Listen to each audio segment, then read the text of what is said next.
Hello दोस्तों, आज हम सीखने वाले हैं फाइनेंशियल फंक्शंस इन एक्सेल कि आप किस तरीके से फाइनेंशियल फंक्शंस को एक्सेल में यूज़ कर सकते हैं।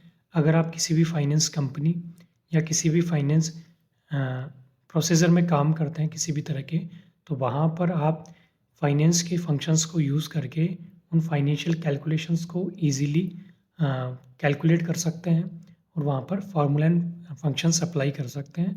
फॉर एग्ज़ाम्पल जैसे आप लोन को कैलकुलेशन करना चाहें या अदर किसी फाइनेंशियल कैलकुलेशन को करना चाहें, तो इससे रिलेटेड आगे भी कुछ इम्पोर्टेंट क्लासेस मैं बनाने वाला हूँ फाइनेंशियल फंक्शन से रिलेटेड, तो उन सभी क्लासेस को आप देख सकते हैं। यहाँ पर जो है हमने ले रखा है लोन एनालिसिस। अगर आप लोन को एनालिसिस करना चाहें तो किस तरीके से करेंगे, तो बेसिकली यहाँ पर हम चाह रहे हैं कि जो लोन पे हमने इंटरेस्ट दिया उसको हम अलग से कैलकुलेट कर सकें, प्रिंसिपल अमाउंट को अलग से कैलकुलेट कर सकें, रिमेनिंग अमाउंट को अलग से कैलकुलेट कर सकें। जिस तरीके से आपने देखा होगा कि कई बार फाइनेंशियल जो कंपनीज़ हैं वो आपको स्टेटमेंट्स शेयर करती हैं। उन स्टेटमेंट्स में उनका पूरा बायोडाटा होता है कि आपका लोन अमाउंट क्या है, रिमेनिंग कितना है, ईएमआई कितना पे हो गया। बट अभी हम एक कॉमन प्रोसेस के थ्रू समझ रहे हैं। हर एक कंपनी का अपना-अपना क्राइटेरिया होता है, लेकिन फंक्शन कुछ इसी तरीके से वर्क करते हैं। तो बेसिकली जो कांसेप्ट है वो हम यहाँ पर फाइनेंशियल फंक्शंस को लगाने का सीखेंगे। तो यहाँ पर मेजरली अपने पास एक फंक्शन हम पढ़ चुके हैं पीएमटी का, उसके बाद आईपीएमटी एंड पीपीएमटी, 2 फंक्शंस और हम रहेंगे हमारे पास। आईपीएमटी होता है आपका interest on per month installment, PMT होता है आपका principal on per month installment. यहाँ पर सबसे पहले वही सेम हमने यहाँ से लिया हुआ है ईएमआई कैलकुलेशन। 5 लाख रुपीज़ के लिए हम लेना चाह रहे हैं, रेट हमारे पास है और हमारे पास मंथ्स यानी कि ड्यूरेशन दिया हुआ है। सबसे पहले हम कैलकुलेट करेंगे ईएमआई, तो इसके लिए हम लगाएंगे पीएमटी, टैब हम करेंगे। सबसे पहले हमारे पास दिया हुआ है रेट, तो मैं इसको थोड़ा यहाँ से जूम कर देता हूँ ताकि आप इजीली इसको समझ सकें। सबसे पहले हम करेंगे इक्वल पीएमटी, टैब हम करेंगे, रेट हमारे पास है, तो रेट जो है वो है 8% डिवाइड बाई 12 है क्योंकि हम मंथली कैलकुलेशन करना चाह रहे हैं, comma. NPER number of period आपका 24 मंथ्स, कोमा किया, प्रिंसिपल वैल्यू आपका 5 लाख रुपीज़। अगर यहाँ भी आप डाउन पेमेंट को इंक्लूड करते तो माइनस डीपी हम कर सकते थे। एंटर करेंगे तो आपका ईएमआई होगा 22,000। अब इसी लोन को हम ये देखना चाह रहे हैं कि ओवरऑल पूरे लोन पे हमने कितना इंटरेस्ट पे किया, प्रिंसिपल हमारा सही कैलकुलेट हुआ है नहीं हुआ, रिमेनिंग कितना रहा, अगर हम बीच में फोरक्लोज करना चाहें या लोन को बंद करना चाहें तो वो सारी कैलकुलेशन एक शीट मैंने यहाँ ऑलरेडी बना रखी है। जैसे 24 मंथ्स के लिए हमने शीट बनाई हुई है कुछ इस तरीके से, तो यहाँ पर 24 मंथ्स मैंने लिया हुआ है। आप चाहें अगर इसी तरीके से सीरीज़ लिखना तो आप लिख सकते हैं। फॉर एग्जांपल जैसे मैं चाह रहा हूँ कि मेरे को ये सीरीज़ लिखना है 24 मंथ्स का, तो अगर आपको ये लिखना थोड़ा हार्ड लगता हो तो यहाँ पर हमारे पास एक फंक्शन है जो कि मैं डिटेल में आपकी जो सीरीज फंक्शंस होंगे उनमें आपको डिटेल में समझाऊंगा। फिलहाल आप इसे समझ सकते हैं। यहाँ पर आपके पास फिल ऑप्शन है, फिल ऑप्शन में अगर आप जाएंगे तो आपके पास यहाँ पर एक सीरीज ऑप्शन मिलता है, उसको आप यूज़ करके कोई भी सीरीज, चाहे वो ग्रोथ सीरीज हो चाहे वो लाइनर सीरीज हो, उसको लिख सकते हैं। फॉर एग्जांपल जैसे 24 मंथ्स मैंने किस तरीके से लिखा है वो मैं आपको बता देता हूँ। 1 मैंने किया, इसके बाद आप क्या करेंगे, यहाँ से फिल पे जाएंगे, यहाँ से आप जाएंगे सीरीज पे, और सीरीज पे जाने के बाद आपके पास कुछ इस तरीके से डायलॉग बॉक्स आएगा। यहाँ से हम कॉलम में फंक्शन लिखना चाह रहे हैं लीनियर सीरीज पे, एंड स्टॉप वैल्यू जो है वो हमारा है 24। एंटर हम कर देंगे तो यहाँ पे आप देख सकते हैं अभी कि यहाँ पे 24 मंथ्स तक या 24 सीरियल नंबर तक आपके पास क्या हो गया, एक डेटा पूरा आ गया। इस सीरीज़ को हम आगे क्लासेस के अंदर डिटेल में पढ़ेंगे। फिलहाल आप चाहें तो इस तरीके से यूज़ कर सकते हैं। अभी फिर से हम बैक टू फंक्शन करते हैं। यहाँ पर हमारी मेजर फंक्शन है आईपीएमटी एंड पीपीएमटी। तो अभी मैं चाह रहा हूँ कि पर्टिकुलर हर एक जो ईएमआई थी उसमें मैंने कितना इंटरेस्ट पे किया। यहाँ पर हम ये समझना चाह रहे हैं कि ईएमआई सिस्टम किस तरीके से काम करता है। ईएमआई जो सिस्टम है आपका वो इस तरीके से काम करता है कि हर एक ईएमआई में आपका इंटरेस्ट इंक्लूड होता है। तो ईएमआई जो है वो इक्वल रहती है हमेशा, बराबर रहती हैं। जैसे अगर इंटरेस्ट का रेशियो कम हो, जैसे जैसे जितना प्रिंसिपल आप देते रहेंगे उतना आपका इंटरेस्ट कम होते हुए जाएगा। रिमेनिंग प्रिंसिपल पे ही हमको इंटरेस्ट पे करना होता है। तो इसके लिए हम समझते हैं फिलहाल प्रैक्टिकल से। आईपीएमटी हमने किया, टैब किया। सबसे पहले हमारे पास है रेट, रेट हम देंगे यहीं से, जो हमारा डेटा जो हमने बेस डेटा ले रखा है वहाँ से। इसको हम करेंगे F4। F4 का क्या सीन है? F4 का सीन मैं आपको समझा देता हूँ। जब भी कोई फंक्शन आप एक्सेल में लगाते हैं और उस फंक्शन को आप एक बार इनपुट करने के बाद ड्रैग करते हैं आगे, तो जिन वैल्यूज़ को आप चेंज नहीं करना चाह रहे हैं या जिन वैल्यू को अनचेंज रखना चाह रहे हैं, उनको हम F4 करके फ्रीज कर सकते हैं। वो एनी फंक्शन, कोई भी फंक्शन हो जिसको आप ड्रैग करें और उनमें से कुछ वैल्यूज़ अगर आप चेंज नहीं करना चाहते हैं, तो उनको आप फ्रीज कर सकते हैं। डिवाइड बाय 12 करेंगे क्योंकि हम मंथली कैलकुलेशन करना चाह रहे हैं, कोमा हम करेंगे, पर में हम लेंगे मंथ। इसको हम फ्रीज नहीं करेंगे क्योंकि हम अलग-अलग मंथ्स के लिए इंटरेस्ट कैलकुलेट करेंगे, तो इसके लिए इक्वली हमने दे दिया यहाँ से पर में मंथ। इसके बाद हम करेंगे कोमा।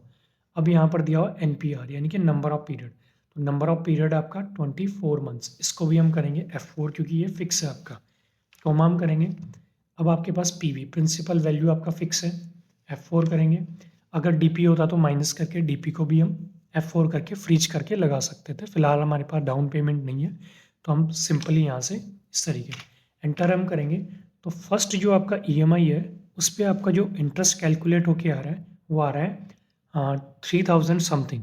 जो आपका पहला ईएमआई है, जैसे 22,000 कुछ रुपए आपका ईएमआई है, तो उसमें पहला जो ईएमआई उसमें 3000 इंटरेस्ट है। इसको हम करेंगे यहाँ से ड्रैग। तो उसके लिए सिंपल वे मैं आपको बता देता हूँ। कीबोर्ड से आप कॉपी करेंगे, control and down arrow equally जाके राइट में आप जाएंगे, right arrow control shift up arrow दबा के कंट्रोल वी अगर आप पेस्ट करते हैं, तो जो भी फंक्शन आपने कॉपी किया वो यहाँ पर क्या होगा आपके पास कुछ इस तरीके से आ जाएगा कैलकुलेट होके। तो अभी हमारे पास जो है हर एक जो हमारे पास मंथ था उसका हमारे पास जो इंटरेस्ट है वो कैलकुलेट होके आ गया। आप यहाँ पे देख सकते हैं कि 24 जो मंथ्स है या 24 जो ईएमआई आप पे कर रहे हैं उसमें केवल आपका इंटरेस्ट जो है 149 रुपीज़ यहाँ पे लग रहा है, क्योंकि रिमेनिंग प्रिंसिपल आप पे कर चुके हैं। अब हम इसी तरीके प्रिंसिपल को भी कैलकुलेट करेंगे, बस यहाँ पर फंक्शन जो होगा आपका वो सेकंड आएगा पीपीएमटी। पीपीएमटी हमने लगाया, टैब हमने किया। सबसे पहले हम देना चाह रहे हैं रेट, तो रेट आपका है ये, इसको हम करेंगे F4 फ्रीज। इसके बाद हम करेंगे डिवाइड बाय 12, इसके बाद हम करेंगे कोमा, और इसके बाद हमारे पास है पर में आपका है मंथ, कोमा हम करेंगे। एनपीआर नंबर ऑफ पीरियड आपका 24, इसको हम करेंगे F4, कोमा हम करेंगे। इसके बाद हमारा प्रिंसिपल यानी कि पीवी, इसको भी हम करेंगे F4, ब्रैकेट हम क्लोज करेंगे, एंटर करेंगे। इसको हम करेंगे यहाँ से डायरेक्ट डबल क्लिक भी आप कर सकते हैं चाहें तो। मैंने एक तरीका आपको आगे के लिए बता दिया कि अगर आप एडवांस तरीके से एक्सेल पे काम करें तो आप किस तरीके से कीबोर्ड से ऑपरेट कर सकते हैं विदाउट माउस, तो वो भी कर सकते हैं। अगर आप डबल क्लिक करना चाहें तो ये भी कर सकते हैं। अभी आप देख सकते हैं कि अगर यहाँ से आपका रेशियो ऑफ इंटरेस्ट कम होते हुए जा रहा है धीरे धीरे, उसी तरीके से रेशियो ऑफ प्रिंसिपल बढ़ते हुए जा रहा है, क्योंकि ईएमआई जो है हमेशा वो आपकी इक्वल रहती है। तो दोनों को जोड़ के इंटरेस्ट प्लस प्रिंसिपल दोनों को जोड़ के हमारा ईएमआई कैलकुलेट होगा। इसको हम वेरीफाई भी करते हैं क्योंकि हम लोन एनालिसिस कर रहे हैं यहाँ पर। तो वेरीफाई करने के लिए मैंने किया इक्वल इंटरेस्ट प्लस प्रिंसिपल दोनों मिलके आपका ईएमआई होगा। एंटर हम करेंगे, डबल क्लिक करते हैं क्योंकि यहाँ पे स्पेस कम है। अब हम करते हैं यहाँ से ड्रैग। अभी आप देख सकते हैं कि हर एक कंडीशन में आपका ईएमआई इक्वल आ रहा है।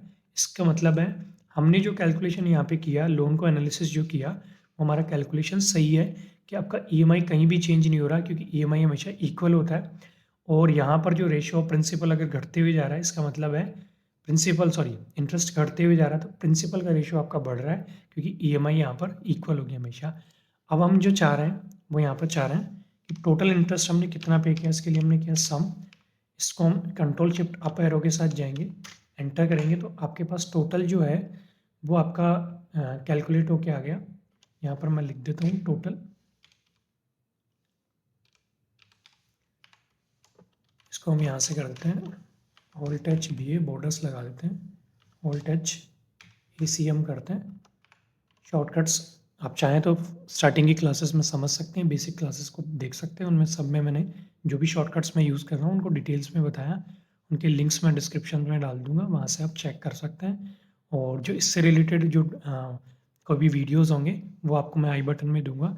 ये शीट अगर आप डाउनलोड करना चाहें तो मैं आपको डिस्क्रिप्शन में इसका लिंक प्रोवाइड करवा दूँगा, वहाँ जाकर आप इस शीट को डाउनलोड कर सकते हैं। अगर ये शीट्स अभी किसी रीज़न से आपके पास अवेलेबल नहीं हो तो कुछ डेटा इशू की वजह से हो सकता है, अदरवाइज़ मैं लिंक डिस्क्रिप्शन में शीट का डाल दूँगा, तो आप प्रैक्टिस भी कर सकते हैं। अभी हम इसको भी ड्रैग करते हैं यहाँ से, इसको हम यहाँ से ड्रैग करेंगे कुछ इस तरीके से, और अभी हम देख सकते हैं कि टोटल जो हमने इंटरेस्ट पे किया वो 42,000 समथिंग रुपीज़ का। टोटल हमारा प्रिंसिपल जुड़ के 5 लाख रुपीज़ ही कैलकुलेट हो रहा है। क्योंकि हमारी कैलकुलेशन सही है तो टोटल हमारा प्रिंसिपल जो देंगे हम, वो टोटल हम 5 लाख रुपीज़ ही देंगे, तो वो जुड़ के आपका 5 लाख रुपीज़ ही यहाँ पर आ रहा है और इंटरेस्ट आपका सेम आ रहा है। और टोटल जो आपने पैसा दिया इंटरेस्ट के साथ वो 5 लाख रुपीज़ का दिया आपने, 5 लाख रुपीज़ 42,727 ये रुपीज़ आपने पे किए हैं, यानी कि 5,42,727 रुपये आपने टोटल पे किया ब्याज सहित। अब हम चाह रहे हैं कि लास्ट रिमेनिंग जो मैंने लिखा है रिमेन, कि अगर आप चाहें इसको तो मैं इसको यहाँ से कॉपी कर लेता हूँ और यहाँ पे कर देता हूँ इसको पेस्ट। कंट्रोल ऑल्ट भी हम यूज़ कर सकते हैं इसके लिए, केवल वैल्यूज़ पेस्ट स्पेशल फंक्शन है आपका। तो कंट्रोल ऑल्ट एंड वी अगर आप करते हैं तो पेस्ट स्पेशल का एक डायलॉग बॉक्स आपके पास आ जाएगा। केवल हम वैल्यूज़ पेस्ट करना चाह रहे हैं तो हमने वैल्यू पेस्ट किया। अब मैं चाह रहा हूँ कि जो भी टोटल मेरा लोन है उसमें से मैं फर्स्ट अगर EMI पे कर देता हूँ तो रिमेनिंग मेरे पास क्या बचेगा। यहाँ से हम डबल क्लिक करते हैं। अभी आप देख सकते हैं कि लास्ट में आपका जो लोन है वो यहाँ पर हो जाएगा 0, क्योंकि मैंने ये कैलकुलेट करा है फोरकास्ट यानी कि फोरक्लोज पे, कि अगर आपके पास टोटल आपको ब्याज से इतना पैसा चुकाना है और अगर आप इसमें से हर एक EMI पे करते हुए चलते हैं तो लास्ट में आपका लोन हो जाएगा 0। तो कुछ इस तरीके से जो हमें लोन को एनालिसिस कर सकते हैं यहाँ पर, जिस तरीके से मैंने सिंपल तरीके से किया PMT, IPMT and PPMT functions को यूज़ करके। आई होप कि आपको ये क्लास अच्छा लगा होगा। आगे मैं इसी से रिलेटेड इम्पोर्टेंट फंक्शंस और बताने वाला हूँ जिनको आप फाइनेंशियल कंपनीज़ या फाइनेंशियल प्रोसेसर में प्रोसेसिंग में यूज़ करके अपनी कैलकुलेशन को ईजी कर सकते हैं। तो फिर से हम मिलते हैं नेक्स्ट क्लास में। Thank you. अगर आपको ये वीडियो अच्छा लगा हो तो लाइक और सब्सक्राइब ज़रूर करें और कमेंट में बताएं कि किन फार्मूला या फंक्शंस में आपको प्रॉब्लम्स हैं, तो उन पे एक सेपरेट वीडियो भी हम बना सकते हैं। साथ ही में एक्सेल में क्या चीज़ें सीखने में आप इंटरेस्टेड है उन्हें भी आप कमेंट करके मुझे बता सकते हैं ताकि मैं एक सेपरेट वीडियो उनके लिए बना सकूँ। Thank you.